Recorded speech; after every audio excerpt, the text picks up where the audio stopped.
आज हम लोग बात करेंगे संविधान के 103rd कॉन्स्टिट्यूशनल अमेंडमेंट के बारे में।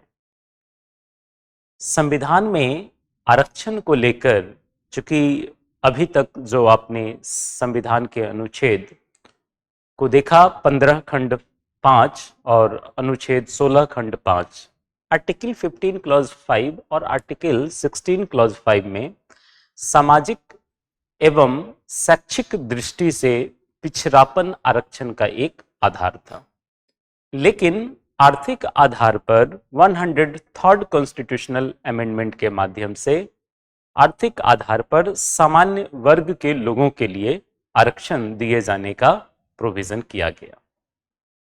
तो क्या आर्थिक आधार पर आरक्षण का दिया जाना संविधान के आधारभूत संरचना, संविधान के बेसिक स्ट्रक्चर का उल्लंघन है, या फिर क्या 103rd अमेंडमेंट करके जो आर्थिक आधार को आरक्षण बनाया गया, जिसमें कि एससी, एसटी और ओबीसी के लोगों को बाहर रखा गया, तो ऐसी स्थिति में आर्थिक आधार पर आरक्षण किया जाना, जिसमें कि ओबीसी, एससी, एसटी को इस आरक्षण की सीमा से बाहर रखना, क्या अनुच्छेद 14 जो इक्वालिटी की बात करता है, क्या उसका उल्लंघन तो नहीं है? या फिर जो आरक्षण की सीमा इंदिरा साहनी केस में सुप्रीम कोर्ट ने 50% तय की थी, तो क्या वह आरक्षण की सीमा 50% को क्रॉस तो नहीं कर रहा? अगर 50% की सीमा को क्रॉस कर रहा है तो फिर तो यह संविधान के बेसिक स्ट्रक्चर का उल्लंघन है। तो आइए हम आर्थिक आधार पर आरक्षण से रिलेटेड सारी चीजों के बारे में हम लोग डिस्कस करने यहां पे जा रहे हैं। सबसे पहले हम यहां बात करेंगे कि आर्थिक आधार पर आरक्षण होता क्या है, और ये जो इकोनॉमिकल वीकर सेक्शन बना, ईडब्ल्यूएस की जो कैटेगरी बनी, उसमें हम देखेंगे कि जो ईडब्ल्यूएस को कैटेगरी बनाकर 2019 में जो आरक्षण दिया गया, तो उसमें हम समझेंगे कि ये इकोनॉमिकल वीकर सेक्शन किसको कहते हैं, क्योंकि अभी तक सामाजिक तौर पर, शैक्षिक तौर पर पिछड़ापन एक आधार हुआ करता था रिजर्वेशन का। और जब आप आर्टिकल 15 क्लॉज 5, आर्टिकल 16 क्लॉज 5 को पढ़ेंगे, तो वहां पर सोशली एंड एजुकेशनली बैकवर्ड शब्द यूज किया गया था। मतलब ऐसा कोई वर्ग जो सामाजिक एवं शैक्षिक दृष्टिकोण से पिछड़ा है, उनको आरक्षण दिए जाने की बात की गई थी। लेकिन 2019 में जो constitutional amendment, 103rd constitutional amendment किया गया, जिसके माध्यम से रिजर्वेशन का प्रोविजन किया गया, ऐसे लोग जो इकोनॉमिकली वीकर सेक्शन के अंतर्गत आते हैं। अब यहां पर अगर हम देखें एक सामाजिक पिछड़ापन, अगर हम सामाजिक पिछड़ापन की बात करें, तो यहां पर हम क्या देखेंगे कि जो सामाजिक पिछड़ापन है, समाज का नजरिया किसी वर्ग को लेकर के अगर यह है कि वह पिछड़ा है। दूसरी तौर पर शैक्षिक रूप से पिछड़ापन का मतलब यह है कि एजुकेशन में वह बहुत पीछे है, कुछ क्लास शैक्षणिक दृष्टिकोण से बहुत पीछे है, तो उस आधार पर आरक्षण दिए जाने की व्यवस्था की गई थी, जिसकी वजह से ऐसे वर्ग समाज की मुख्य विचारधारा से जुड़े। लेकिन जब आर्थिक आधार पर आरक्षण दिया गया, तो सवाल यही है कि ये इकोनॉमिकल वीकर सेक्शन होता क्या है। जब भी हम इकोनॉमिकल वीकर सेक्शन ईडब्ल्यूएस के 10% आरक्षण की बात करते हैं, तो इसका मतलब यह है कि यह एक्चुअल में आर्थिक रूप से जो पिछड़ा वर्ग है, उसे इकोनॉमिकल वीकर सेक्शन के नाम से हम यहां पर जानते हैं। क्योंकि ऐसा हो सकता है कि कुछ वर्ग सामाजिक रूप से तो काफी अच्छी स्थिति में है, शैक्षिक रूप से भी बहुत अच्छी स्थिति में है, लेकिन आर्थिक आधार पर अगर देखा जाए तो उनकी स्थिति इस स्तर पे नहीं है कि वह अच्छे कॉलेज में एडमिशन ले सके। इस स्थिति में नहीं है कि वह अच्छी नौकरी ले सके, यद्यपि उनके पास सामाजिक दृष्टिकोण या शैक्षिक दृष्टिकोण दोनों ही उच्च स्तर का रहा है। अगर उनकी एजुकेशन को देखा जाए, उनके शिक्षा को देखा जाए, तो शिक्षा में भी उन्होंने बहुत सारी डिग्री को कहीं ना कहीं गेन किया है, डिग्री को कहीं ना कहीं प्राप्त किया है। तो शैक्षिक दृष्टिकोण से तो वह अच्छी स्थिति में है, लेकिन जब हम आर्थिक स्थिति की बात करते हैं तो वहां पर कुछ वर्ग ऐसा है जो बहुत पिछड़ा है, और इतना पिछड़ा है कि वह अपनी एजुकेशन किसी अच्छे कॉलेजेस में अगर एडमिशन कराना चाहे तो आर्थिक आधार पर आरक्षण नहीं होने की वजह से ऐसे वर्ग जो कि सामाजिक एवं शैक्षिक रूप से तो ठीक है, लेकिन पैसों की कमी की वजह से या फिर आर्थिक आधार जो एक इकोनॉमिकल ग्राउंड बनाया गया, उस आधार पर वह उन शैक्षिक संस्थानों में या फिर सरकारी नौकरियों में जो पद, जो वैकेंसी निकलती है, उनसे वो वंचित हो जाते थे। तो ऐसे सिचुएशन में यहां पर बात की गई ऐसे वर्ग जो कि आर्थिक रूप से बहुत पिछड़ा हुआ है। जिनके पास पैसे है वो तो कहीं से अच्छी अच्छी एजुकेशन या अच्छी अच्छी नौकरियों के लिए कहीं भी वो जा सकता है, पढ़ सकता है। इवन अच्छी आर्थिक स्थिति होने की वजह से वह हर वो चीज जो एक दृष्टिकोण आप देखेंगे तैयारी करने का या फिर सरकारी नौकरियों में जाने का, तो कहीं ना कहीं आप देखेंगे उसमें भी जो जिनकी स्थिति अच्छी होती है वही लोग कहीं ना कहीं उनकी भागीदारी ज्यादा होती है। तो इन सारी चीजों को देखते हुए जो 103rd कॉन्स्टिट्यूशनल अमेंडमेंट है, जिसमें कि समाज में आर्थिक रूप से कमजोर वर्गों को समाज की मुख्य धारा में लाने के लिए यह आरक्षण दिया गया। और इस आरक्षण का सबसे अगर हम मुख्य उद्देश्य को देखें तो यह सामाजिक न्याय और समान अवसर को बढ़ावा देता है। क्योंकि जब हम प्रस्तावना की बात करते हैं, भारत के संविधान की प्रस्तावना की, तो वहां पर सामाजिक, आर्थिक एवं राजनीतिक न्याय की बात की गई है। तो यहां पर आर्थिक न्याय को किस प्रकार से बढ़ावा दिया जाए, क्योंकि सामाजिक न्याय और आर्थिक न्याय एक दूसरे से जुड़ा हुआ है, राइट। तो इस वजह से ऐसे वर्गों के उत्थान के लिए, जिससे कि वह भी शैक्षिक संस्थानों में एडमिशन ले सके, वे भी अपनी भागीदारी सरकारी नौकरियों में दे सके, इस वजह से यहां पर आप देखेंगे आर्टिकल 15 क्लॉज 6 और आर्टिकल 16 क्लॉज 6 के तौर पर यहां पर इंट्रोड्यूस किया गया। अब इन्हीं चीजों को हम यहां पर देखते क्या है कि the term economically weaker section of citizens was introduced in the Constitution of India by this Act। जो 103rd कॉन्स्टिट्यूशनल अमेंडमेंट हुआ, उसके माध्यम से इन लोगों को यहां पे शामिल कर लिया गया। कहता है the constitution 124th amendment bill. ये सब प्री के लिए आपको ध्यान में रखना है, क्योंकि यह जो बिल था यह 124th अमेंडमेंट बिल था, राइट, जो पास हुआ, एक्ट के रूप में बना 103rd constitutional amendment act, right. क्या कहता है, was introduced the Lok Sabha bye then minister of social justice and empowerment. फिर आप देखते हैं the bill was passed in Lok Sabha. Lok Sabha में इस बिल को पास किया गया, 323 मेंबर्स ने इसके फेवर में दिया। लोकसभा के जितने भी सदस्य उस समय उपस्थित थे, उसमें से 323 मेंबर्स ने इसके पक्ष में दिया। और कहता है subsequently it was passed by the Rajya Sabha. Rajya Sabha में 165 मेंबर्स ने इसके फेवर में वोट किया।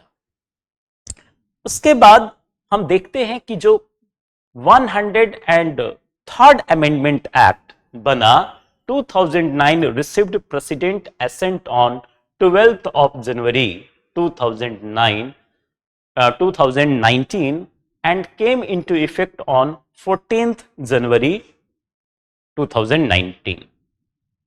तो जब इस अमेंडमेंट बिल को, कॉन्स्टिट्यूशनल अमेंडमेंट बिल जब पास किया गया, तो यहां पर आप क्या देखते हैं कि कहीं ना कहीं जब लोकसभा ने पारित कर दिया, राज्यसभा ने पारित कर दिया, तो 12 जनवरी को प्रेसिडेंट ने भी अपना एसेंट दे दिया, उस बिल पे अपना सिग्नेचर कर दिया।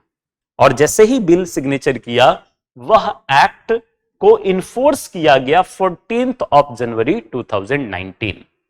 तो 14 जनवरी 2019 से जो इकोनॉमिकल वीकर सेक्शन के लिए जो प्रोविजन किया गया आर्टिकल 15(6) और आर्टिकल 16 क्लॉज 6 के माध्यम से, वह अप्लीकेबल हो गया। फिर हम देखते हैं अगर इसके पर्पस को, चूंकि इकोनॉमिकल वीकर सेक्शन के लोगों को जो प्रोटेक्ट किया गया आर्टिकल 15 क्लॉज 6 और आर्टिकल 16 क्लॉज 6 के माध्यम से, तो इसमें हम क्या देखते हैं कि economic empowerment initiatives enhances socio economic status, right. उनके सोशियो इकोनॉमिक स्टेटस, जो उनको अपॉर्चुनिटी दिया जाएगा जिससे कि वह अपने इकोनॉमिक स्टेटस को प्रमोट कर सके, राइट। फिर हम देखते हैं encouraging inclusivity promotes inclusivity by recognized economic disadvantage. जो अभी तक आर्थिक रूप से जो लोग पिछड़े हुए थे, उनको भी क्या किया गया, इसमें शामिल कर लिया गया। तो इस तरह से हम देखते क्या है कि यह एक तरह से इंक्लूसिवनेस को कहीं ना कहीं प्रमोट करता है, यह संशोधन, राइट। फिर हम बात करते हैं स्ट्रेंथनिंग सोशल जस्टिस फ्रेमवर्क की, तो क्या देखते हैं, एक legal structure for economic equality and justice. आप क्या देखते हैं, एक ऐसा स्ट्रक्चर बना जिससे कि कहीं ना कहीं हम इकोनॉमिक इक्वालिटी, इसके अलावे आर्थिक समानता और जो आर्थिक न्याय, क्योंकि आर्थिक समानता देने का मतलब ही है कि कहीं ना कहीं हम ऐसे इकोनॉमिकल वीकर सेक्शन के लोगों को एक प्रकार से आर्थिक न्याय भी प्रदान कर रहे हैं।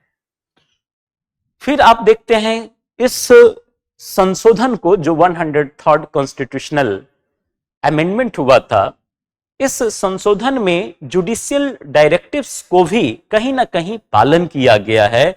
Ensures adherence to judicial mandates on reservation. क्योंकि सुप्रीम कोर्ट का जो जजमेंट्स रहा है खास करके आरक्षण को लेकर, तो ऐसा नहीं है कि उस आरक्षण को लेकर के सुप्रीम कोर्ट के जजमेंट का पालन न किया हो।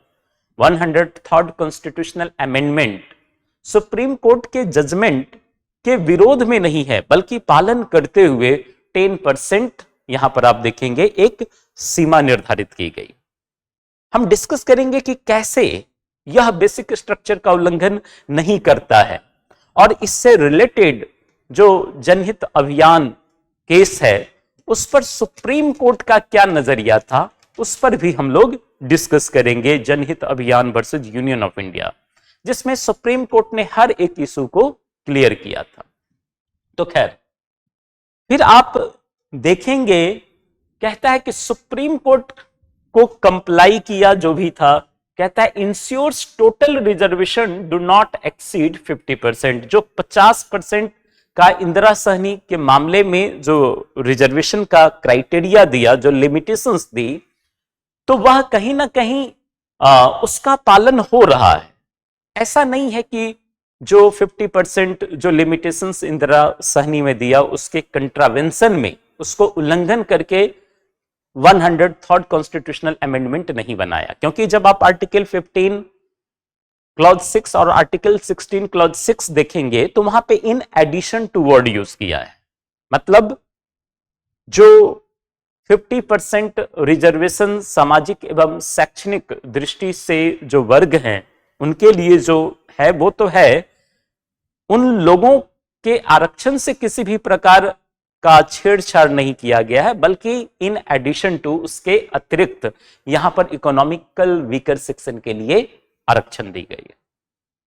फिर आप देखते हैं आर्टिकल 15 क्लॉज 6 जो बनाया गया वो कहता है अलाउ करता है, अलाउ क्या करता है, special provisions for EWS in educational institutions adding to existing reservation. तो यह जो आर्टिकल 15 क्लॉज 6 है इसके माध्यम से यह अलाउ करता है कि जितने भी एजुकेशनल इंस्टीट्यूशंस हैं उस एजुकेशनल इंस्टीट्यूशंस में इकोनॉमिकल वीकर सेक्शन के लोग जा सकते हैं। साथ के साथ आर्टिकल 16 क्लॉज 6 जब आप पढ़ते हो तो कहता है permits reservation of posts for EWS complementing current reservations. तो यह जो सरकारी नौकरियों में आरक्षण है, जो सरकारी नौकरियों में गवर्नमेंट जॉब में जो रिजर्वेशन दिया जाता है, तो उसको लेकर के आर्टिकल 16 क्लॉज 6 बनाया और परमिट करता है कि इकोनॉमिकल वीकर सेक्शन के लोगों को ऐसे सरकारी नौकरियों में भी आरक्षण का लाभ दिया जा सके। फिर जो आप देखते हो आर्टिकल 15 क्लॉज 6 जब आप पढ़ेंगे तो कहता है it was added which provided that nothing in this article और आर्टिकल 19(1) क्लॉज जी और article 29 clause 2 shall prevent the state from making. मतलब स्टेट कोई भी ऐसी विधि बना सकती है, आर्टिकल 15 क्लॉज 6 के माध्यम से इसको ऐड किया गया, राइट। कहता है any special provision for the advancement of any economical weaker sections of citizens other than the classes mentioned in clause 4 and clause 5। तो जब आप 15 क्लॉज 4 15 क्लॉज 5 देखेंगे तो वहां पर एससी एसटी को लेकर के कहा गया और दूसरा कि सामाजिक एवं शैक्षणिक दृष्टिकोण से, right, socially and educationally backward use किया गया है। तो कहता है कि उसमें होते हुए भी उससे भिन्न कोई भी ऐसा स्पेशल प्रोविजन जो ईडब्ल्यूएस के लिए राज्य सरकार, जो सरकार है, गवर्नमेंट है, वह चाहे तो लॉ बना सकती है। साथ के साथ कहता है any special provision for the advancement of any economical weaker sections of citizens other than the classes mentioned in clause 4 and clause 5। तो उसमें जब आप देखोगे 15 क्लॉज 4 15 क्लॉज 5 तो वो ओबीसी एससी और एसटी के बारे में बात कर रहा है, कह रहा है कि उससे भिन्न किसी भी अन्य वर्ग के लिए, इसी वजह से इसके अंतर्गत जनरली हम लोग सामान्य वर्ग के लोगों को रखते हैं। कहता है in so far as such special provision relate to their admission to educational institutions. मतलब क्या कि एजुकेशनल इंस्टीट्यूशंस में ऐसे आर्थिक रूप से जो पिछड़े वर्ग के लोग हैं उनको किस प्रकार से एडमिशन दिलाया जाए जिससे कि वह एजुकेशनल इंस्टीट्यूशंस में एडमिशन लेकर के उससे वो लाभान्वित हों। तो क्या कहता है including private educational institutions whether aided और अनएडेड बाय द स्टेट। न केवल गवर्नमेंट का कोई इंस्टीट्यूशंस हो बल्कि प्राइवेट इंस्टीट्यूशंस में भी, वह प्राइवेट इंस्टीट्यूशंस चाहे सरकार के द्वारा सहायता प्राप्त हो या सरकार के द्वारा सहायता प्राप्त नहीं हो, उससे मतलब नहीं है। सरकारी सहायता है तो भी आर्टिकल 15 क्लॉज 5 के माध्यम 15 क्लॉज 6 के माध्यम से यहां पर जो इकोनॉमिकल वीकर सेक्शन है उनके लोगों के इंटरेस्ट को प्रोटेक्ट किया, और चाहे सरकारी सहायता प्राप्त न भी हो तो भी आर्थिक रूप से जो वीकर सेक्शन के लोग हैं, जो पिछड़े लोग हैं, उनके हितों को संरक्षित करने की यहां पर कोशिश की गई। कहता है कि आर्टिकल 16 क्लॉज 6 जब आप पढ़ेंगे तो आर्टिकल 16 क्लॉज 6 कहता है इट वाज एडेड, जिस तरीके से आर्टिकल 15 क्लॉज 6 एजुकेशनल इंस्टीट्यूशंस के बारे में था, तो आर्टिकल 16 क्लॉज 6 आप देखेंगे कि यह गवर्नमेंट जॉब के बारे में कहीं ना कहीं रिजर्वेशन दिए जाने की बात करता है। चूंकि article 16 clause 6 says it was added which provided that nothing in this article shall prevent the state. जो इस आर्टिकल में है, इस आर्टिकल की कोई भी बात स्टेट को प्रिवेंट नहीं कर सकता रोक नहीं सकता from making any provision for the reservation of appointments or posts, right, in favor of any economical weaker sections of citizens। मतलब क्या कि अगर कोई सिटीजन जो कि इकोनॉमिकल वीकर सेक्शन से बिलोंग करता है तो 16 में चाहे जो भी क्लॉजेज है, जो भी प्रोविजन है, कोई भी प्रोविजन स्टेट को मना नहीं करता, कोई भी प्रोविजन स्टेट को रोकता नहीं है कि स्टेट अगर चाहे तो कोई भी स्पेशल प्रोविजन बना करके ऐसे इकोनॉमिकल वीकर सेक्शन के लिए लॉ बना सकती है, राइट। क्या कहता है, लेकिन in addition to word use किया। इन एडिशन टू का मतलब होता है जो पहले से ऑलरेडी रिजर्वेशन को लेकर के जो सिस्टम है वह सिस्टम ऐसे ही कंटिन्यू करेगी। जो 50% इंदिरा साहनी के मामले में कहा तो वो तो एज इट इज रहेगा, लेकिन उसके अलावे मतलब क्या कि यहां पर जो 50% का रिजर्वेशन का इंदिरा साहनी मामले में कहा था उस आरक्षण के साथ किसी भी प्रकार का छेड़छाड़ नहीं किया, और यहां पर जो 10% रिजर्वेशन दिया गया वह इन एडिशन टू के माध्यम से दिया गया। और यही एक क्वेश्चन सुप्रीम कोर्ट के सामने आया इशू के तौर पे कि ऐसे सिचुएशन में तो यह 50% का जो सीमा है, लिमिटेशंस है, उस लिमिटेशंस को क्रॉस कर रहा है, राइट। तो इस पर सुप्रीम कोर्ट में क्या कहा जनहित अभियान के मामले में हम लोग देखेंगे। फिलहाल क्या कहता है कि in addition to the existing reservation, जो एग्जिस्टिंग रिजर्वेशन है उसके अतिरिक्त यह 10% आरक्षण होगा and subject to a maximum of 10%। तो मैक्सिमम जो यहां पर रिजर्वेशन दिया गया इकोनॉमिकल वीकर सेक्शन के लिए वह दिया गया 10% of the posts in each category. हर एक कैटेगरी में उसका 10% इकोनॉमिकल वीकर सेक्शन के लिए यहां पर रख दी गई।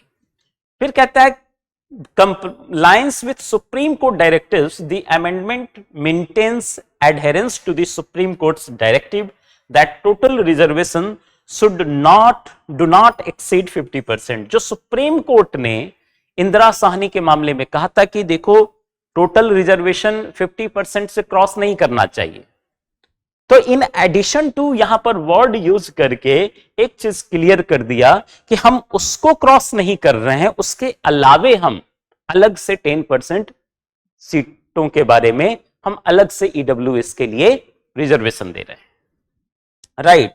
तो यहां पे कहता है allowing for an additional 10% reservation for EWS without breaching this ceiling. मतलब क्या, जो सुप्रीम कोर्ट ने इंदिरा साहनी के मामले में जो सीलिंग दिया था, जो एक सीमा दिया था कि 50% का जो लिमिटेशन है उसको आप क्रॉस मत करना, तो यहां पर उस सीलिंग को 50% को क्रॉस न करके इन एडिशन टू के माध्यम से वो 10% अलग से आरक्षण ईडब्ल्यूएस के लिए दे दिया गया। लेकिन अगेन सवाल यही था, जब सुप्रीम कोर्ट में जनहित अभियान वर्सेज यूनियन ऑफ इंडिया का जब आप मामला देखेंगे तो इस मामले में सुप्रीम कोर्ट के सामने जो एक सबसे बड़ा सवाल था वो यही था कि क्या आर्थिक आधार पर हम आरक्षण दे सकते हैं। क्योंकि अभी तक अनुच्छेद 15(5) और अनुच्छेद 16(5) आर्टिकल 15 क्लॉज 5 में एजुकेशनल इंस्टीट्यूशंस में रिजर्वेशन को लेकर के वहां पे सोशली एंड एजुकेशनली बैकवर्ड की बात की गई है, जो सामाजिक एवं शैक्षिक दृष्टि से पीछे हैं उनको आरक्षण दिए जाने की बात की गई। दूसरी तरफ जब आप आर्टिकल 16 क्लॉज 5 देखते हो तो वहां पे सामाजिक एवं शैक्षिक दृष्टिकोण से जो पिछड़ा वर्ग है उनको सरकारी नौकरियों में आरक्षण देने की बात की गई।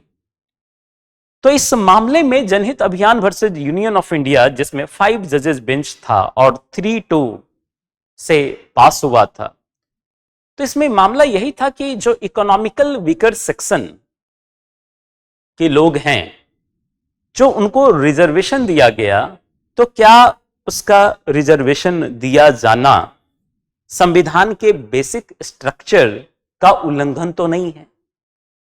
जब आप याचिकाकर्ता के तर्क देखोगे, जिसमें जनहित अभियान का जो तर्क था, उनका यह कहना था कि आरक्षण केवल सामाजिक और शैक्षणिक पिछड़ेपन के आधार पर होना चाहिए, न कि आर्थिक आधार पर। क्योंकि आर्टिकल 15 क्लॉज 5 और आर्टिकल 16 क्लॉज 5 केवल सामाजिक एवं शैक्षणिक दृष्टिकोण से पिछड़ेपन की बात करता है। तो इस वजह से यह संविधान की आधारभूत संरचना का उल्लंघन है, ऐसा याचिकाकर्ता का कहना था।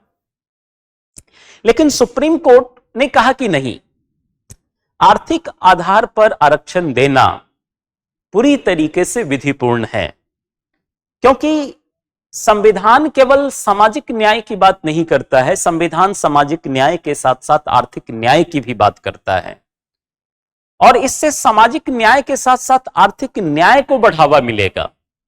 तो इस वजह से अगर 103rd कॉन्स्टिट्यूशनल अमेंडमेंट के माध्यम से इकोनॉमिकल वीकर सेक्शन के लिए जो आरक्षण की व्यवस्था की गई, वह आरक्षण का दिया जाना पूरी तरीके से संवैधानिक है, पूरी तरीके से विधिपूर्ण है, और यह एक उचित वर्गीकरण है। फिर जो इसमें सेकेंड इशू था वह यह था कि जो 103rd कॉन्स्टिट्यूशनल अमेंडमेंट किया, चलो मान लिया कि आपने इकोनॉमिकल वीकर सेक्शन के लिए बना दिया, लेकिन जो 103rd कॉन्स्टिट्यूशनल अमेंडमेंट है, जिसमें आपने एससी, एसटी और ओबीसी को ईडब्ल्यूएस आरक्षण से बाहर रखकर कहीं ना कहीं जो आर्टिकल 14 में समानता का अधिकार था, उसका उल्लंघन तो नहीं कर रहा। क्योंकि जब आप आर्थिक आधार पर, आर्थिक रूप से जब इकोनॉमिकल वीकर सेक्शन बना रहे हो, तो उस स्थिति में आपने सामाजिक एवं शैक्षिक दृष्टिकोण से जो पिछड़ा वर्ग है उनको तो शामिल नहीं किया, उनको तो फिर हटा दिया। तो इस वजह से यह अनुच्छेद 14 का उल्लंघन है। तो सुप्रीम कोर्ट में ऐसा तर्क याचिकाकर्ता ने दिया, लेकिन सुप्रीम कोर्ट का यह कहना था कि एससी, एसटी, ओबीसी को बाहर रखना, इकोनॉमिकल वीकर सेक्शन से बाहर रखना पूर्ण रूप से विधिपूर्ण है। क्योंकि सुप्रीम कोर्ट का यह कहना था कि जो सामाजिक एवं शैक्षिक दृष्टिकोण से जो पिछड़ा वर्ग है, वो आरक्षण ऑलरेडी प्राप्त कर रहे हैं।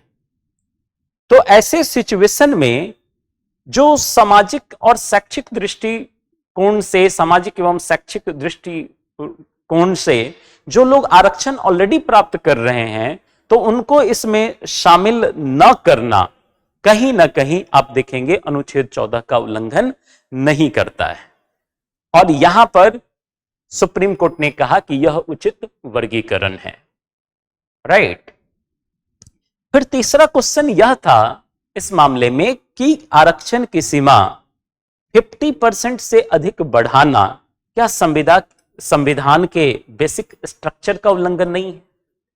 क्योंकि इंदिरा साहनी के मामले में 50% की आरक्षण की सीमा को निर्धारित कर दिया था सुप्रीम कोर्ट ने, और जब आप 10% अलग से आरक्षण दे रहे हो तो फिर तो 50% की सीमा ऑलरेडी क्रॉस कर जाएगी।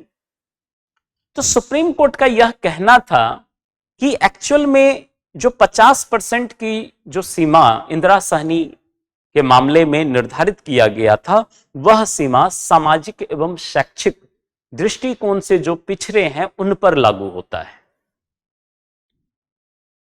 और यहां पर आर्टिकल 15 क्लॉज 6 और article 16 clause 6 in addition to किया गया, मतलब जो 50% आरक्षण की सीमा है वो तो है, उसके अतिरिक्त 10% ईडब्ल्यूएस का जो वर्ग बनाया, इकोनॉमिकल वीकर सेक्शन को जो 10% अलग से आरक्षण दी गई, वह सामाजिक एवं शैक्षिक आधार पर नहीं दी गई बल्कि आर्थिक आधार पर दी गई। तो इस वजह से आरक्षण की 50% की सीमा सामाजिक और शैक्षिक दृष्टिकोण या सामाजिक और शैक्षिक पिछड़ेपन पे लागू होता है। ईडब्ल्यूएस आरक्षण को इसमें शामिल करना आवश्यक नहीं है। तो इस तरह से जनहित अभियान के मामले में सुप्रीम कोर्ट ने ऐसा निर्णय दिया। इसी चीज के बारे में आप देखते हैं, यह 5 जजेस बेंच का निर्णय है जिसमें कि आप 3-2 मेजॉरिटी से यह पास हुआ था और इसमें सुप्रीम कोर्ट ने article 15 and 16 of the constitution of India providing for reservation by way of affirmative action, इसको कहा अफर्मेटिव एक्शन कहा, राइट, कि एक सकारात्मक कदम है। Being of exception to the general rule of equality cannot be treated as a basic feature. It was further held by the court that the reservation of EWS up to 10% in addition to, right, in addition to existing reservation does not result in damage of basic structure of the constitution. मतलब कह रहा है कि यह basic structure का दूर दूर तक कहीं भी उल्लंघन नहीं करता।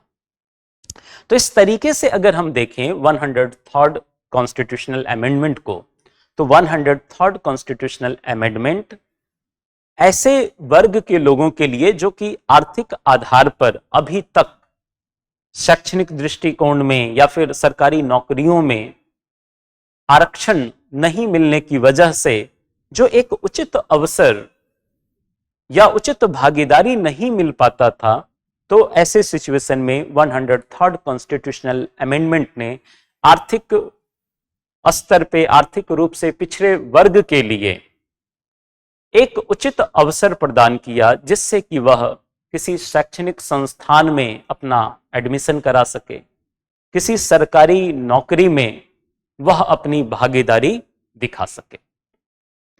अब लास्ट में एक क्वेश्चन है यहां पर, इसका आंसर आपको बताना है कि what is the maximum percentage cap on total reservations as per supreme court rulings. Already हम डिस्कस कर चुके हैं 40%, 50%, 60% एंड नो कैप। तो इस पर आपको बताना है कि इसका आंसर क्या होगा।